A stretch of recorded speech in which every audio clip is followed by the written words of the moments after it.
वक्फ board क्या था, सबसे टिपिकल चीज क्या था, जो ट्रिब्यूनल फैसला सुनाएगा वो खुद ही ट्रिब्यूनल क्या है, वन साइडेड है। इतना पुराना नहीं होना चाहिए भाई। क्या पता कि हम जिस कोचिंग में यहाँ खड़ा है हो सकता है कि जिन्ना का हो, तो हमको क्या मतलब। इसमें संशोधन की बात होने लगी तो अब इसमें एक पक्ष का क्या है, विरोध करना है, सारे आपत्तियों को खारिज कर दिया गया। इसमें क्या होगा कि पावर,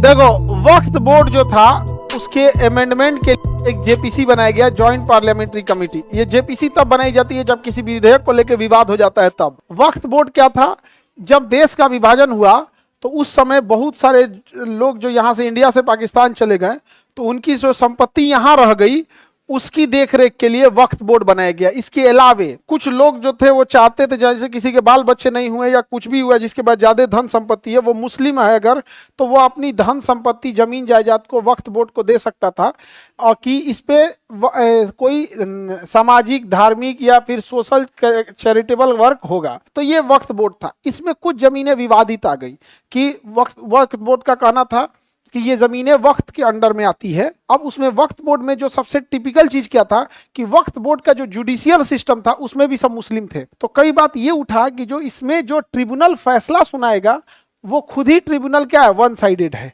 तो इसमें संशोधन की बात होने लगी तो अब इसमें एक पक्ष का क्या है, विरोध करना है।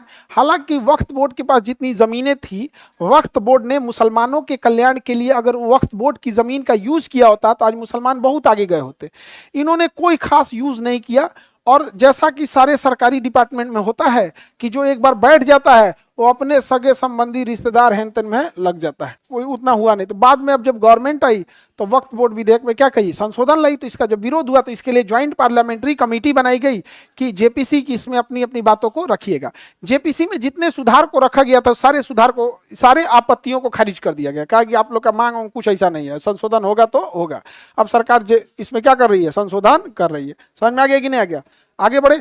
इसमें क्या होगा कि पावर डीएम को दिया जाएगा और पावर डीएम को देते, पावर किसको मिल जाएगा, राज्य सरकार को। क्योंकि पावर किसके पास चला जाएगा, डीएम को गया। डीएम मतलब राज्य सरकार, डीएम मतलब डीएम कोई स्वायत्त संस्था थोड़ी है। अब इसी को लेके बात चल रहा होता है कि जो लोग भारत से पाकिस्तान चले गए थे ना, उनकी जमीन उखाड़ के तो नहीं ले गए थे, वो जमीनें यहीं छूट गई थी, छोड़ के गए थे। और जो पाकिस्तान से हिंदू भारत में आए थे, सिख आए थे, उनकी जमीनें पाकिस्तान में छूट गई थी। पाकिस्तान वालों ने उनकी जमीन लूट लिया, टट्टा सब लूट लिया। हिंदू, सिख, जैन का पाकिस्तान में क्या हाल है आप तो जानते ही हैं। लेकिन भारत क्योंकि एक ब्रॉड थिंकिंग दूर तक था तो उसने कहा कि ये जो उनकी जमीनें हैं इसको देख रेख करने के लिए एक बोर्ड बना दिया। जैसे रेलवे के लिए रेलवे विभाग है कि नहीं, उसकी जमीन की देख रेख वही करती है, तो उसके लिए बना दिया वक्फ बोर्ड। क्या बना दिया, वक्फ बोर्ड। तो वक्फ बोर्ड का बेसिकली वही काम था, ये देख रेख करना है। आप कई बार वक्फ बोर्ड चर्चाओं में क्यों आ जाता है कि वो क्लेम कर देता है कि ये जमीन वक्त के अंतर्गत आती है। यानी ये जो जमीन पे आप रह रहे हैं, विभाजन के पहले हो सकता है कि यहां जिसका था वो चल गया वहां पे। तो इतना पुराना नहीं होना चाहिए। एक तो कोर्ट, देखो जमीन के मामले में हमको सबसे खराब क्या लगता है, एक फिक्स टाइम होना चाहिए। हाँ 20 साल तक आप अगर कोई इस पे नहीं है दावेदार तो फिर हिसाब किताब खत्म। भाई क्या पता कि हम जिस कोचिंग में यहाँ खड़ा है, आजादी से पहले कौन था यहाँ पे, हो सकता है कि जिन्ना का हो, तो हमको क्या मतलब है उससे। जिन्ना चल गया, ये चल गया हो। अब भाई आप कितना पीछे जा सकते हो, खूब से खूब इस जमीन को इससे पहले कौन था आप वही जान कर सकते हो।